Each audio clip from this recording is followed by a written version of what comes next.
मित्रों, दोस्तों, भाइयों, बहनों, बेटियों, नमस्कार, नमो बुद्धाय। 1983 में मैंने विपश्यना साधना एक शिविर में सीखी थी। श्राम में भिक्षु भी बना था।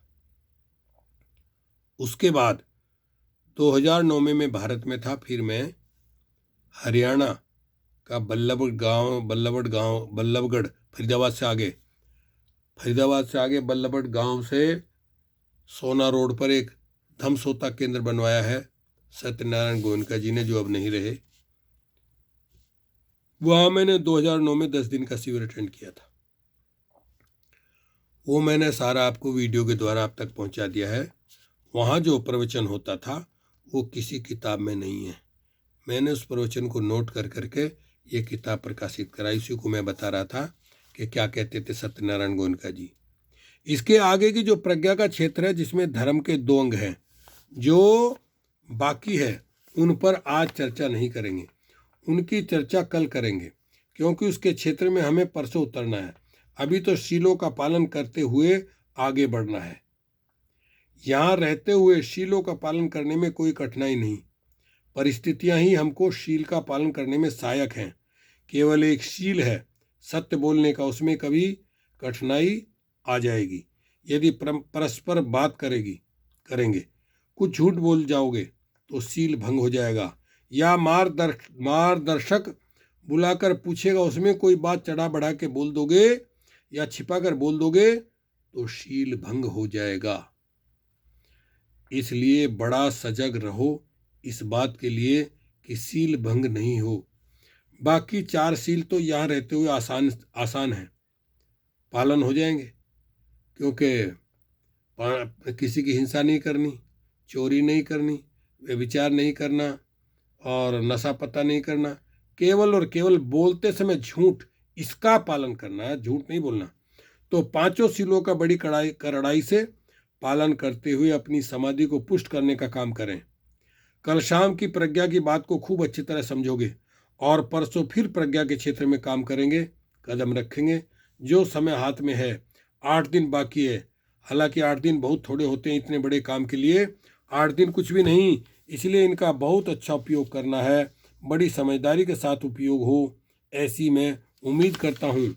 आप ऐसा अवसर जीवन में फिर मिलेगा कि नहीं मिलेगा।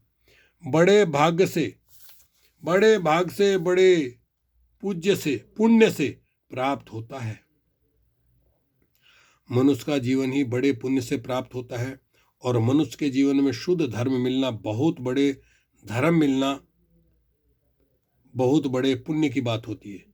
नहीं तो न जाने कितने मनुष्यों का जन्म किस तरह के कर्म कांडों में बीत जाता है, किस तरह के सांप्रदायिक उलझनों में बीत जाता है, जिस प्रकार दार्शनिक मान्यताओं में उलझ जाता है। सही धर्म क्या है समझ में ही नहीं आता। पालन करना तो बहुत दूर की बात है। तो बड़े भाग की बात हुई, मनुष्य का जन्म मिला, और समझो बड़े भाग्य की बात हुई कि शुद्ध धर्म मिला। और अब काम किए जाओ, बस काम किए जाओ। समय का खूब अच्छा उपयोग हो। किसी पर एहसान करने के लिए नहीं, किसी को खुश करने के लिए नहीं, अपने ही भले के लिए, अपने ही मंगल के लिए, अपने ही कल्याण के लिए। बड़ा मंगल कार्य होता है धर्म व धर्म का धारण करना, बड़ा कल्याणकारी होता है। जो शिविर में आए हैं, धर्म के रास्ते चलकर खूब पकें, खूब मंगल हो, खूब कल्याण हो, खूब स्वास्थ्य मुक्ति हो। भवतु सब मंगलं, भवतु सब मंगलं, भवतु सब मंगलं। साधु साधु साधु। चाहे तो 5 मिनट विश्राम कर लें, फिर काम शुरू करेंगे। मैंने देखा प्रवचन समाप्त होते होते 8:45 PM तक हो जाते थे। तो 5 मिनट पैर सीधे किए, वे फिर ध्यान साधना शुरू की।